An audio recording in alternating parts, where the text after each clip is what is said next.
Hello, everyone, and welcome back to my dream world. First of all, thank you so much for the support of my most recent video. It really means a lot to me, and I just put it together for fun, and so it makes me happy that a lot of y'all enjoyed it. Also, I know y'all actually ended up wanting me to focus on my season 4 content first, but when I first checked the poll, it did not look that way, and I promised to make this video next, so here we go. Since part 2 of Dragons Rising Season 2 was leaked, I wanted to do an initial thoughts video while everyone who has seen it is still fresh on it. I've only seen the entire season once full through, and as I do my rewatch of every single season, of course I'm going to revisit the entire thing. Funnily enough, I'm also currently reviewing Season 4 for my Nostalgia Trip series, so this was actually kind of a fun time point for this juxtaposition to happen, so that was kind of fun. And for this video, I want to keep it brief. If y'all seen my last videos, you know I kind of like to yap a lot. So I'm going to be focusing strictly, not strictly, but mostly on part 2, maybe sprinkle a little bit of part 1 in, but this is a part 2 video since I've already covered part 1. I'll go over what I enjoyed, what maybe I didn't enjoy very much, and compare it a little bit to Season 4 since they are the 2 tournament seasons, and then I'll go over my overall opinion. I do want to mention, I have some hot takes. People are probably going to disagree with me on a few things. All I ask is that if you guys do choose to comment, that you please be respectful to my opinions and to anyone else's opinions. In case it's not obvious, there will also be spoilers for the entirety of Dragons Rising Season 2, so if you don't want spoilers, do not watch this video. I'm going to start with the positives. I think that both Eren and Sora were handled this season excellently, especially Eren. The way that his character was established throughout the entirety of Dragons Rising so far has set up his arc for this season very well. He's easily influenced, and he has 2 very clear desires up at this point: to find his parents and to become a stronger fighter. So when he sees a potential way to advance and progress in both of these goals, he takes it. It's understandable. But while he is incredibly gullible, especially knowing that Roz is extremely manipulative, he knows that he can potentially get something out of siding with Roz. In fact, he has already benefited from some of Roz's ideals regarding his spinjitzu, as shown with his scene with Frack. And finding out that Sora has given him false hope is an extremely tough blow to their relationship, and I think it was handled in just the right way. I was really worried that they were going to kind of gloss over it, or he was going to forgive her too quickly, or that he was going to go off too quickly, but there was a real nice build-up to it, so I was really happy to see that play out and then eventually influence Eren's decision in actually leaving with Roz in the finale. I do want to say I also really acknowledge that this isn't exactly a villain arc. A lot of people are like, oh, Eren's evil now, oh my gosh, he's bad. I don't think that's the case. Obviously, he has a new outlook and he's torn himself away from the team, but it seems to be more of a personal goal arc and a different side of him now that he knows that he can use Roz to farther his goal rather than completely siding with him altogether. It's, like I said, it's more like a single arc or a personal arc rather than a villain arc, and I think that's a really, really good decision, because now he's more of a neutral, I'm gonna look after myself type of thing rather than be on the good side. But, you know, I mean, I could be wrong, but that is what I'm gathering from this whole thing, and I think that works really, really well. It's not too jarring, but it's the step that his character needs to become more interesting. Speaking of Roz, he has definitely become one of my favorite villains of the Ninjago franchise. I'm gonna be honest, I was in the minority, at least from what I could see. I was pretty meh about him until now, but he now has officially had many, many layers to his character, which makes him very engaging on screen. He has a mix of brains and brawn, but he isn't overpowered. He's not impossible to beat. Him manipulating Eren in this part of the season really solidified this for me, and now the 2 of them seem to be heading towards a very strong arc for next season, and I'm really looking forward to seeing what happens with him.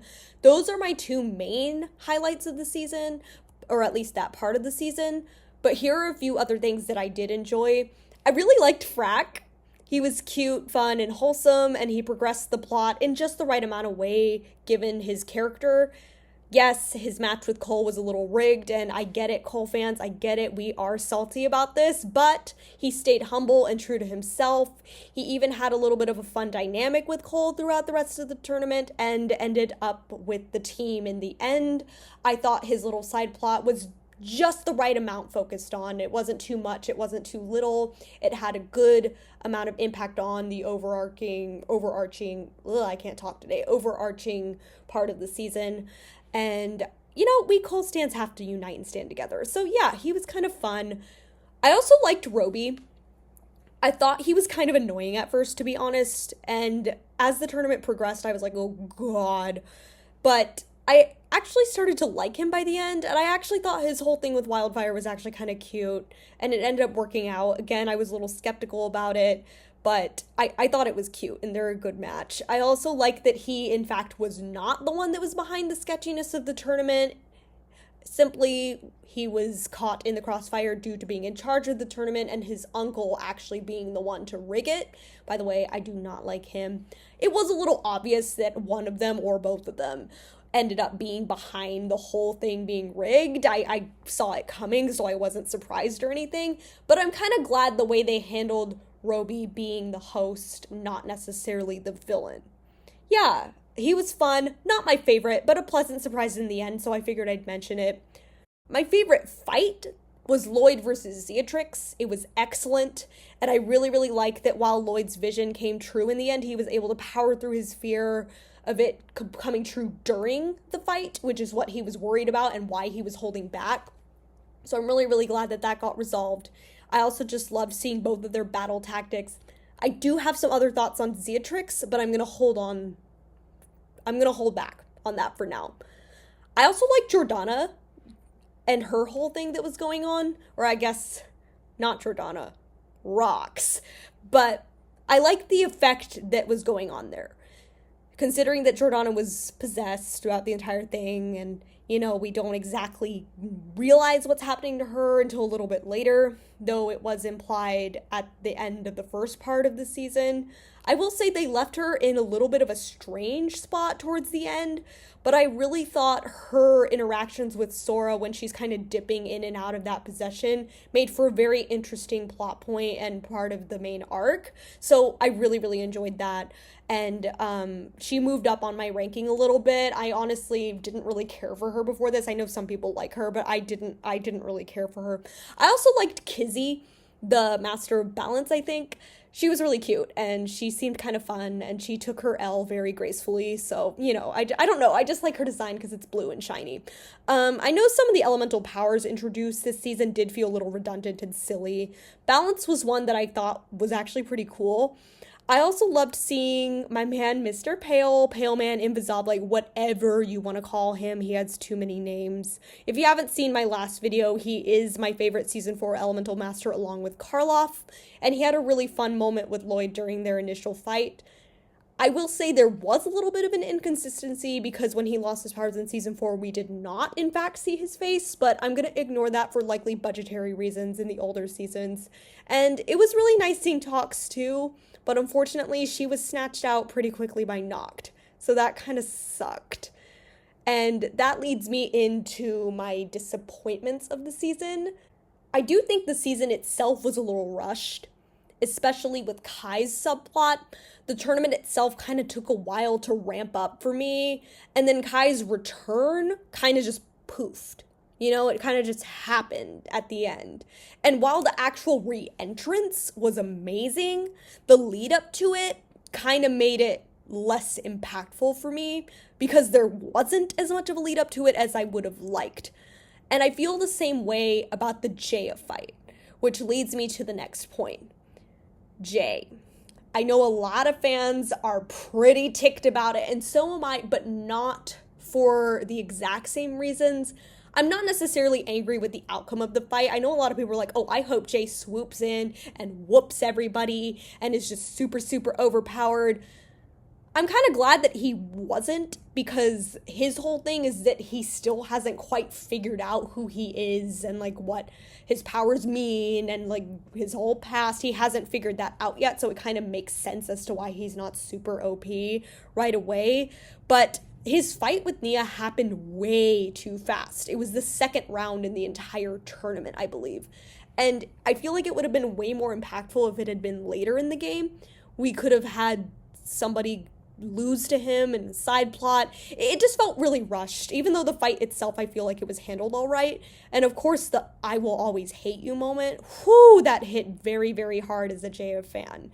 But he definitely had more potential to have more of an impact during most of that tournament. So it was kind of a disappointing and missed opportunity for me, especially because we don't know how he ended up with Roz at all, I don't think. Because, I really hope they cover that in season 3, but I still feel like it should have been addressed this season. Because, I don't know. I didn't like the lead up to it, and I thought the way the fight happened, it was way too soon. I feel like it needed more build-up to be even more impactful, even though, again, I did love-hate that moment with Nia and Jay. But the fight itself, I don't have a problem with. Then, of course, there's Zayn. And this really hurts me because if you've seen my earlier Nostalgia Trip Ninjago videos, you know that I am a Zayn stan, or at least an OG Zayn stan. But he just hasn't been handled well at all since, I really want to say since, season 8. I kind of liked him in season 1 of Dragon's Rising. I mean, there's that one god-awful episode that surrounded him in season 1, but other than that, I was fine with his role throughout that season. But in season 2, I don't know if this is true because, again, I'm still in the process of rewatching and reviewing, but this low-key feels like one of his worst seasons yet. And the way he partook in the tournament didn't exactly do his character any favors. He loses his first fight and then does nothing, remotely does nothing. I mean, I don't completely mind that he lost his fight because the point of this tournament is to be tough. And if the ninja win every single time, there's no stakes. It's not as compelling. I get it. But the way he was handled afterwards was so silly to me. I mean, he really didn't do anything. I mean, he could have gone off and looked for Jay right when he took that L. Come on. And this, again, it makes me so sad because you know that season 1 through 3, Zayn will always be my number 1, even over Cole, who is currently my favorite.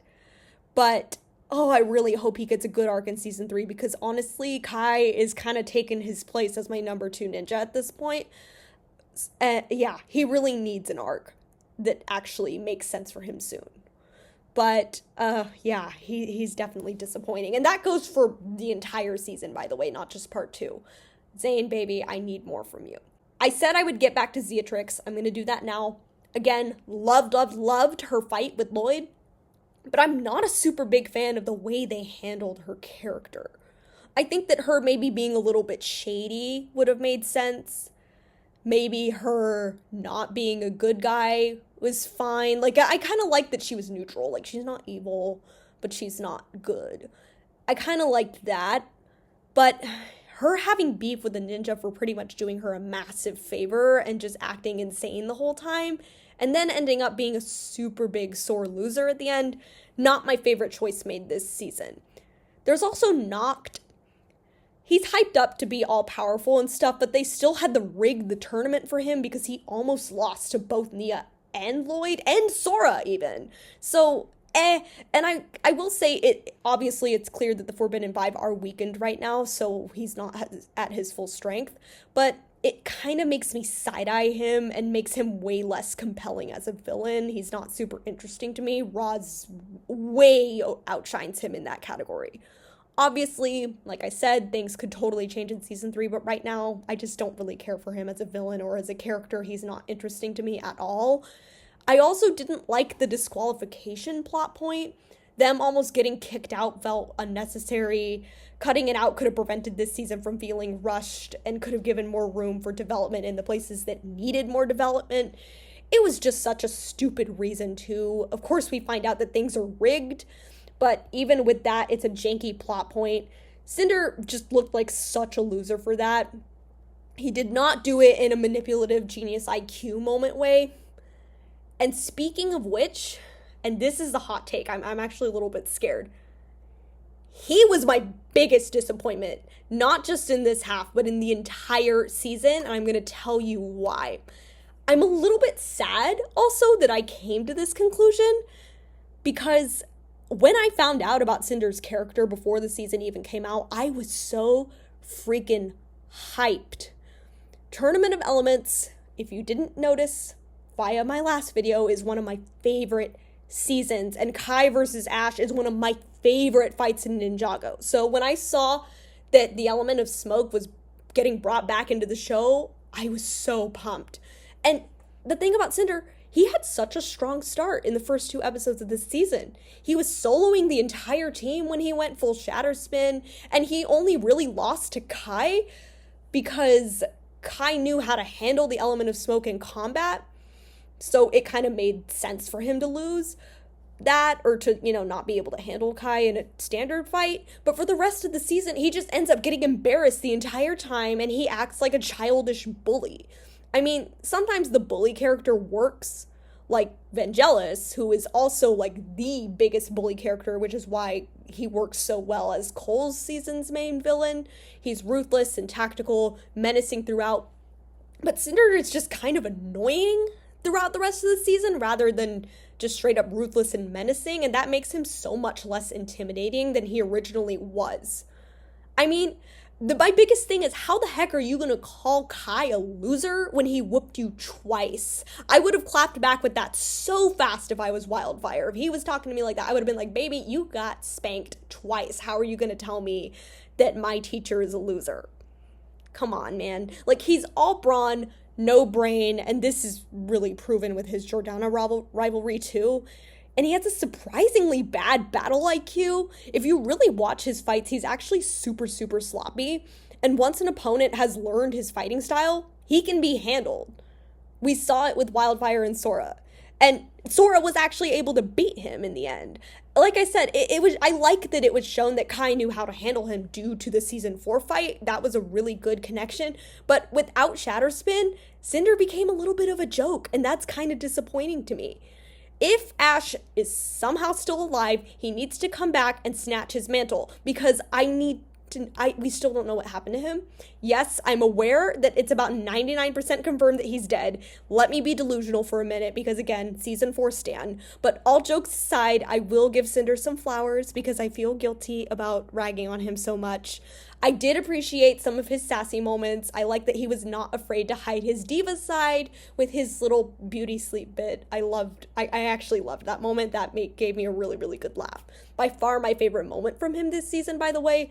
Like I said, he also started off his debut with an absolute bang. Season 1 through 2, I was like, oh, this guy's gonna be so fun to watch. But he just ended up being a huge letdown for me. He had an underwhelming ending without a proper backstory or potential for expansion in future seasons. So yeah, that's probably my biggest hot take of this season, and his stans are probably going to attack me for this. But I'm taking that risk, and frankly, I don't care, because if you can't handle an opinion, my videos are not for you. But in all seriousness, let's look at it compared to season 4. I kind of liked the structure of this tournament better, and we actually managed to get through the entire thing. Season 4's tournament gets cut off at the final 8. However, I always felt like the stakes were higher in season 4, and I really enjoyed the split plot of the fighters in Chen's factory working to get out while the others are trying to figure out what's going on the island. I also found myself far more engaged during season 4. While for this one, I was like, oh, I really think some of the side plots needed to be cut so that the other ones could be focused on more. Maybe we could have had a little bit more of Kai and Bonzel, their escape, the way they're handling things, and maybe focused a little bit more on Jay. And, I feel like things could have been shuffled around to be more engaging and more cohesive in this season. So I guess my opinion is that the tournament itself was better this season, but I found myself more invested in the narrative of season 4. I did love the overall connection of the Source Dragons and the death of some of the Matriarch Dragons, which was really, really sad, by the way, at the beginning of the season. But even with that knowledge, it just didn't feel as intense to me, despite the consequences actually being way more severe. and Noct even winning at the end of the tournament. But for some reason, season 4 had me more like when I was first watching it, while this season I was kind of like, okay, I wonder how they're gonna wrap it up. I don't know. Stakes just felt different. I guess my overall opinion is that the season itself was solid. I enjoyed myself. I mean, I did binge it all in one night before it got taken off of Peacock for a reason. But clearly, I also have some unignorable gripes with it. Just going off of part 1, I easily had it in my top 5, if not my top 3. Even with the slight dip of engagement towards the middle of that part, which I covered in my part 1 videos. But right now, I'm not entirely sure where I'd rank the season as a whole. Like I said, I enjoyed it overall, and I'm really looking forward to seeing what they do with season 3 because they have set up a lot of interesting stuff. But my main reasoning, I guess, for that split opinion is that I don't think it meshed very well with the first part of the season. There was obviously the connection at the beginning with the Source Dragons being in danger, but the tone and the vibe was just so different. So the transition between the two parts felt really janky to me. I do, however, love that things have circled back to the dragons and the impact that they have. I do think I sound a little bit unpopular right now because a lot of people seem to have this in their top 3 to 5 seasons as of now. I don't know if I feel the same way. Mind y'all who may call me nostalgia biased, I am in the middle of a rewatch, so my opinion could totally change as I go through every season. But like I said, I did enjoy it as a whole all the same, and I'm really looking forward to season 3 because it looks like they've set up a lot of really, really interesting arcs. Obviously, if there's something I missed or need to clarify in the comments, please let me know. This was just a very brief overview, initial thoughts. I'll probably cover everything more in depth once the season is released for everybody in October. I'd also love to hear all of your opinions. Again, I just ask that we are respectful to each other because we don't need any unnecessary negativity in this world. And thank you all so much for the support on my latest video. It was really nice to see that y'all enjoyed it. I hope you enjoyed this video, and stay tuned for a few more videos on my season 4 rewatch. Next will be the season 4 review, and then we'll get into a few others. I hope you guys stay tuned for that. Bye!